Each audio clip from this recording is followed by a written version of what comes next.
Today we're going to be talking about Dwyane Wade and his support of his transgender child.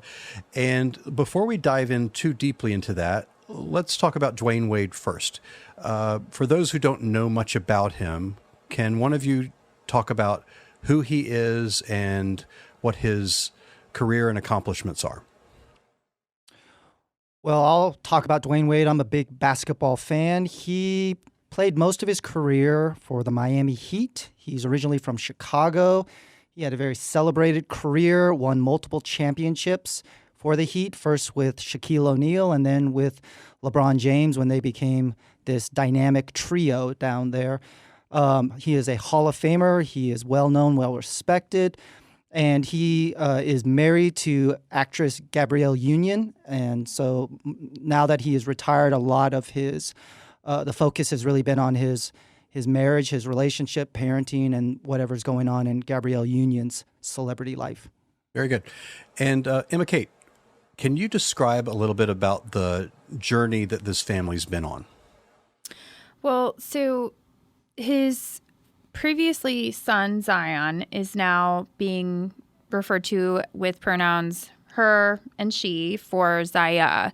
And so they have, this is Gabrielle and Dwyane and his other children have really embraced this transition for her because a lot of this actually came out through an ESPN documentary that's going to be dropping soon.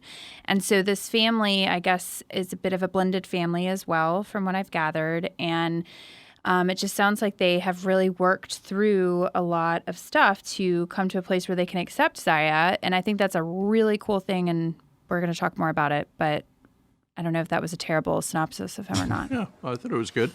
Frank thought it was good. Yeah. So before we dive too much into this particular situation and family, let's talk about what it means to be transgender. How would you define that? How would you talk about that? What does that mean? I tend to understand it as kind of an umbrella term for individuals that identify or their gender expression differs from what they typically associate with the sex they were assigned at birth. And so people who identify under the transgender umbrella may describe themselves using one or more of a wide variety of terms, including transgender. And so it's something that really has become more talked about, and it's really become more acceptable to talk about it and for it to be a conversation about how people identify themselves versus, the gender they were born with or born as, I guess. Do either of you have anything to add to that of how you would think about it, talk about what does it mean to be transgender? No, I think that is too. And I think a lot of people just get really hung up on the idea about what is gender identity versus your kind of sexual preference. Mm-hmm. And just because you can be a straight trans. So Yes. you could be assigned male at birth, but then decide to be your true self as female, but still like boys. So, it's one of those things where getting comfortable with the terms and just understanding it is something important that people need to do. Mm-hmm. So what are some of the unique challenges that a transgender individual might face? What are some of the challenges, and especially the unique challenges that they face in not only childhood, but through the lifespan? I have not had transgender clients until really, let's say, the last 5 years, I guess. And it's been fascinating because I've had to do a lot of education and kind of understand the right terminology. But I would say that the school where my kids go to here in Charlotte, North Carolina, has been exceptional because they have provided a different bathroom. They have provided an education to the student body. They have all been respectful of kind of how to communicate their experiences to not say their quote unquote dead name, use the name that they prefer. But some of the other clients that I've had, I mean, they've been suicidal. I know of one particular individual that just couldn't take it. The parents didn't accept her, and just was bullied, humiliated, and they couldn't take it anymore, and they ended their lives. So it's I can't imagine. I can't even fathom what that would look like, and B, the process of changing who you are and your identity and how people have seen you, and now that's changing, and it's one of the more complicated things I have ever run into. Yeah, I feel like the thing that always kind of resonates the most with me is that it's almost as though you're a minority in your own family. Yes. So if you are not being authentic to your true self and you are hiding, and this is probably true for the entire LGBTQ plus community, not being able to be accepted and embraced by your family, that's where you're supposed to be safe. That's your home. And so to be an outsider there is extremely painful. And there's probably a lot of shame and guilt and fear. And, just being able to work through those things is probably a really big challenge, because what I've discovered is that any underlying dynamics in the family that are not healthy all get brought to the surface because somebody's decided to be open about their identity. It oftentimes starts with just mass confusion. Depending upon when they start to sense that there's something different than what the world is telling them, what their family or peers are telling them, that there just seems to be something uniquely different that they can't associate or they can't kind of identify. So, for a lot of people, it early on is just confusion, and they feel lost within their own senses, their own feelings. They don't fit in internally. They don't know what to do externally. And then if they come to this place where they feel confident that they understand what they're experiencing and that they identify as transgender, then it's really about feeling safe enough to vocalize it. And then it's having to deal with how other people or family members respond or react to that. Imagine you have all these feelings and senses that nobody can see outwardly, but then they try to define and explain to you rather than listen to what you're trying to say. And that's really one of the things that really comes across with Dwyane Wade and Gabrielle Union in terms of how they've handled this in a way that I think a lot of parents would have and would struggle to be open about. So keep going with that. How have they handled it? Can you describe that? Well, they've really kind of showcased to, first and foremost, just trust. Just listen and trust. And then what Frank was talking about that he's done in the past when this first started to present itself in his caseload, to really educate, to really not speak out of ignorance, to not speak out of fear, what you don't know. It really can be very easy for us to try to make complete sense and to, as an adult, to parent-explain to a kid, oh, well, every kid goes through kind of confusing sexual maturation and some identity crisis and things of that nature, which is true. But by listening and learning and trying to understand their child, they've realized that this is something that was sensed long before the teenage years. I think even at age 3, it's sort of hinted at that there was just something different. And so that really could be so dismissive if you say, oh, well, all teens go through something like this, if most of her life she has felt this way. Right.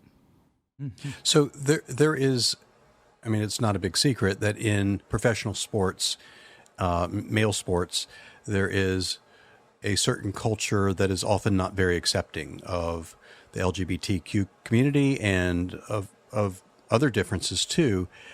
Do any of you have any insight about what let Dwyane Wade and his wife get to this spot where they were better able to listen and understand and reflect and be accepting? Do you have any insight about them as individuals and as parents that allowed that to happen? I don't think I don't perceive Dwyane. I mean, he's a competitor for sure, but I don't see him as having this particularly massive ego where he has to prove anything. But he's also living in a world that has dramatically changed. I mean, I remember when Ellen DeGeneres came out, and it's like, whoa, what's going on? What's going on? And now you see people coming out all the time. I'm not talking about transgender, and they're like, oh, okay, whatever, who cares? It's just sort of so commonplace, and so many other sort of psychological issues and body issues are being more accepted that I think it just makes it easier. And he's grown up during that time period, but he also garners such tremendous respect. And I just see more quote unquote leaders setting a cultural tone, even in sports and Hollywood and all these other places. So I think that's a piece of it. And I think it's hard to say, kind of what led them to get to this point because we don't know them. But I would just assume that they would have to be extremely compassionate and empathetic parents, which really is what every kid needs. You just need to feel safe with your family and know that even if, okay, let's say your child is exploring their identity and their sexuality, it's that's part of a healthy developmental process, and allowing them that space without being punished or, being told that what they're doing is wrong, because it is a very normal, typical experience for all humans. And I would speculate there are two things that really have helped the parents really be very open and receptive. I think first, and they've talked about this, that their daughter is the one that did a lot of research. This was not an impulsive or just sort of out of the blue sort of determination or declaration. She did research. Originally, she said, "Well, I think I'm just gay." But the more she did research, the more she started to understand about gender identity, sexual orientation, and she would start to really look at what she really identified and could relate to. And she's the one that educated her parents. And to see a young kid put so much thoughtfulness in this approach to really do a lot of research, try to really understand herself. I think she modeled to her parents a very respectful and thoughtful and sensitive way to go about it. So that really caused them to do research and not just react and be impulsive.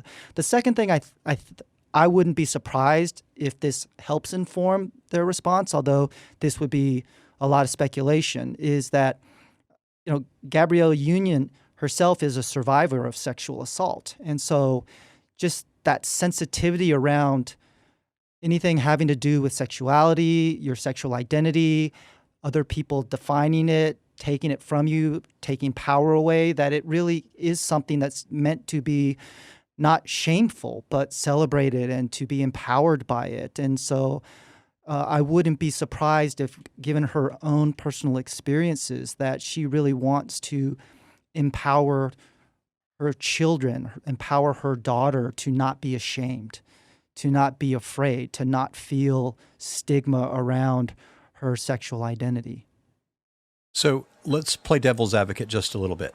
So what would you say to a person who would make the claim that a child is too young to know, to understand, to make an informed decision about something that is this complex and this deep?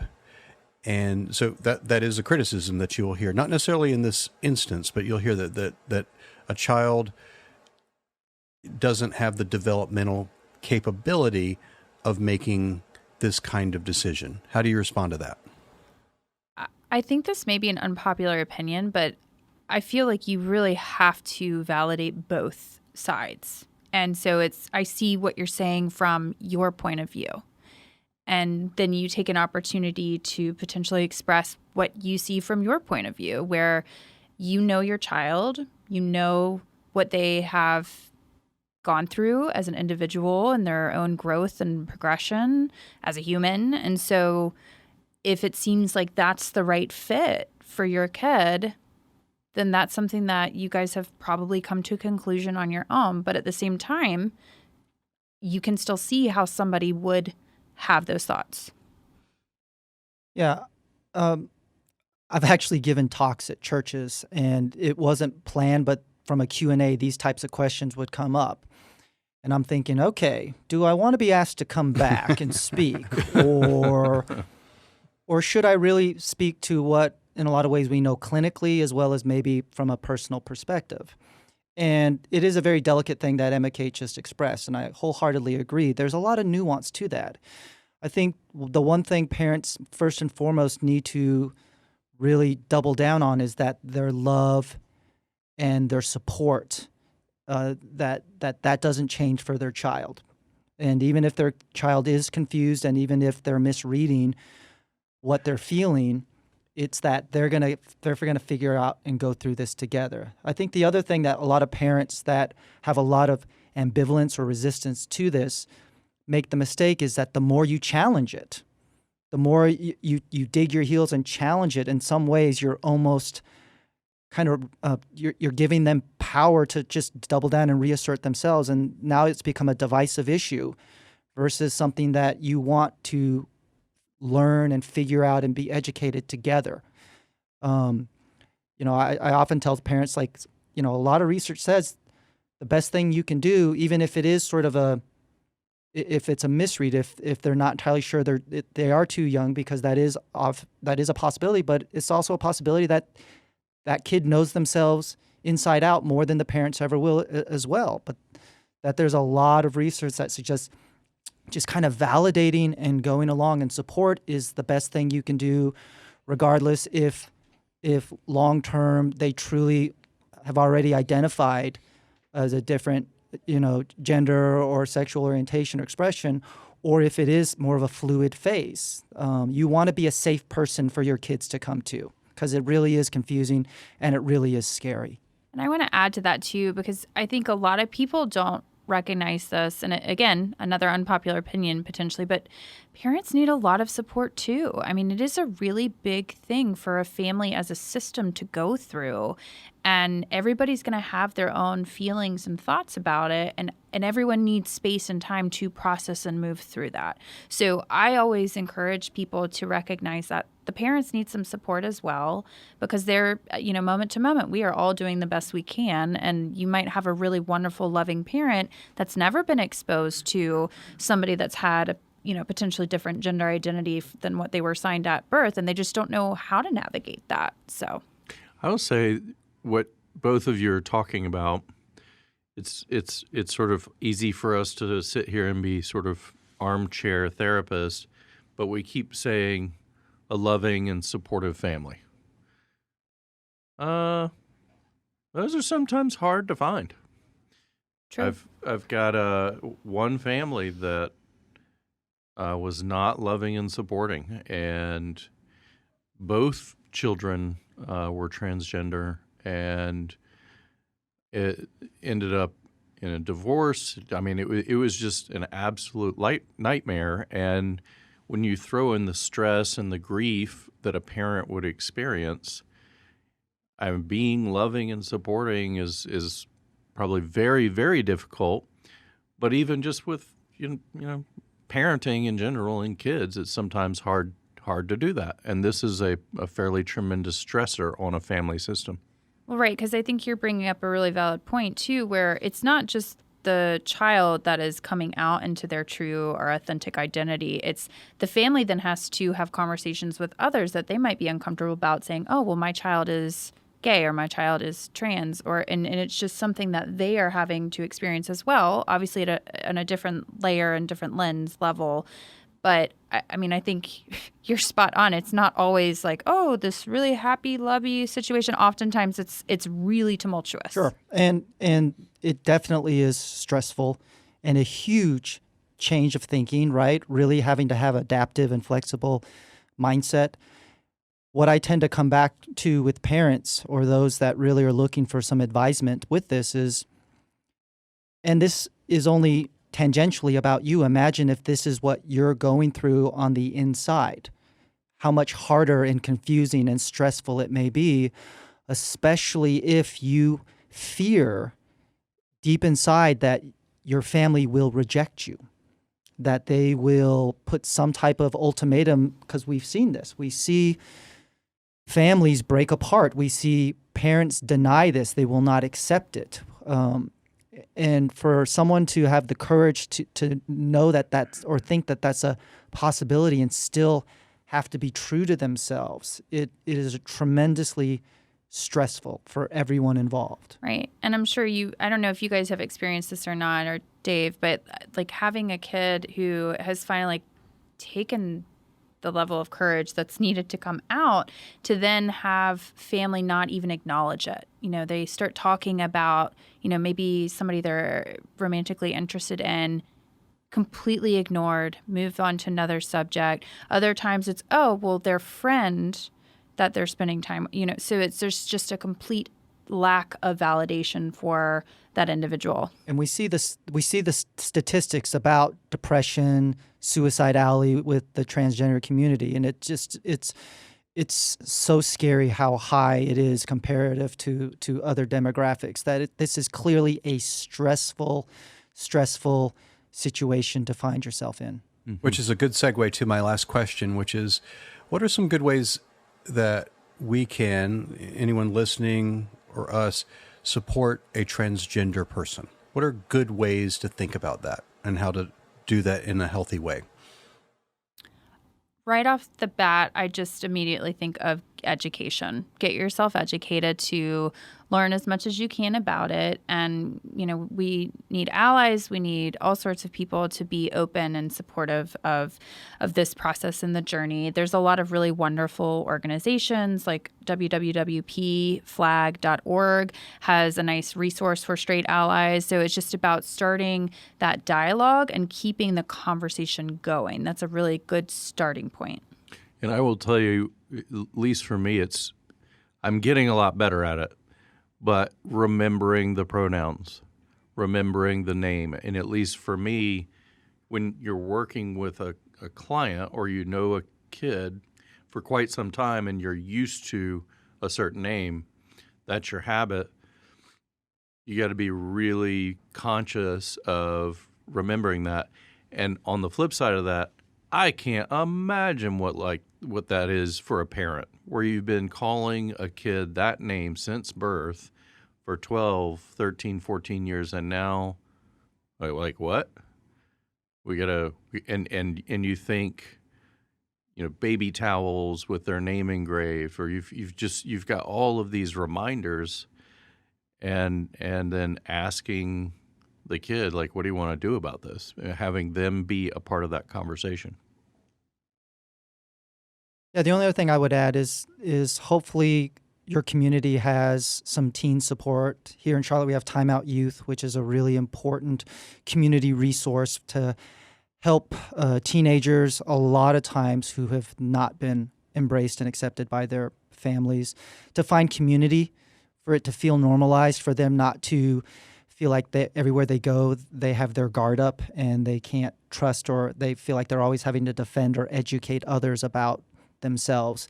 To be able to have a community where you can let your guard down and just be yourself and know that people understand, they can relate, they accept, they share in that struggle is a really powerful thing to have in your life.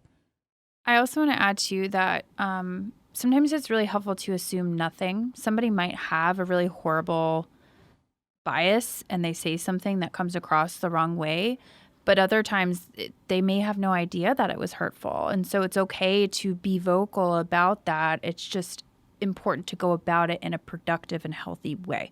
So you could call them out and be like, you were such a beep for doing that. Or you could say, hey, by the way, when you said X, it made me feel blank because of blank. So just spelling it out is going to be really important.